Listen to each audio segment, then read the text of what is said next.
पुढच्या काही तासात रेमल चक्रीवादळ बंगालच्या किनारपट्टीवर धडकणार। रेमल चक्रीवादळाच्या उपाययोजनांचा पंतप्रधान मोदींकडून आढावा। नितीन गडकरींच्या पराभवासाठी मोदी अमित शहांचे प्रयत्न, सामनाच्या रोखठोकमधून संजय राऊतांची टीका। अजित पवारांचे उमेदवार पाडण्यासाठी शिंदेंची यंत्रणा तर निवडणुकीत पैशांचा वापर, सामनाच्या रोखठोकमधून राऊतांचा आरोप।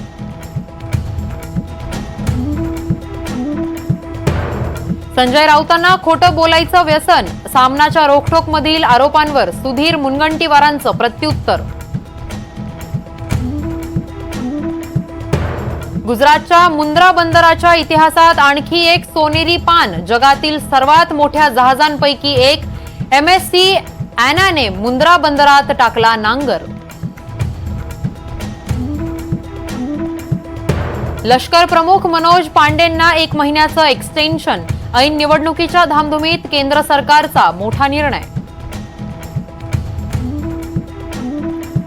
उद्या SSC बोर्डाचा 10वीचा निकाल दुपारी 1 वाजल्यापासून निकाल ऑनलाईन पाहता येणार।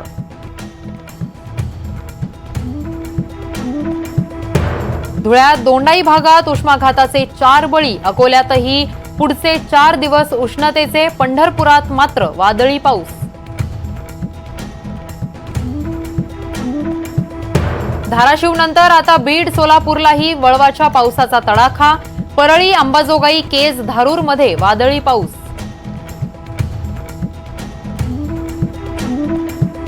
गोव्यातील वरणामध्ये भीषण अपघात, मद्यधुंद चालकाकडून बस झोपडीत, अपघातात 4 मजुरांचा मृत्यू, मुख्यमंत्री प्रमोद सावंतांचे कठोर कारवाईचे आदेश।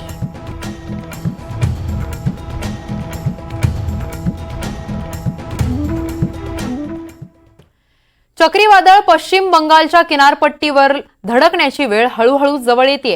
पुढील काही तासात वादळ बंगालच्या किनाऱ्यावर धडकण्याची शक्यता आहे। रेमल वादळ किनाऱ्यावर धडकेल त्यावेळी ताशी 135 किलोमीटर वेगाने वारं वाहण्याची शक्यता आहे। या चक्रीवादळाने पश्चिम बंगालमध्ये अनेक जिल्ह्यांमध्ये संध्याकाळपासून मुसळधार पाऊस पडतोय। चक्रीवादळामुळे पश्चिम बंगाल, उत्तर ओडिशा, मिझोराम, त्रिपुरा आणि दक्षिण मणिपूरला अतिमुसळधार पावसाचा अलर्ट देण्यात आलेला आहे। त्यामुळे 27 मे पर्यंत मच्छीमारांना समुद्रात न जाण्याचा इशारा देखील देण्यात आलेला आहे। महाराष्ट्रावर या वादळाचा कोणताही परिणाम होणार नसल्याचं हवामान खात्यानं म्हटलेलं आहे।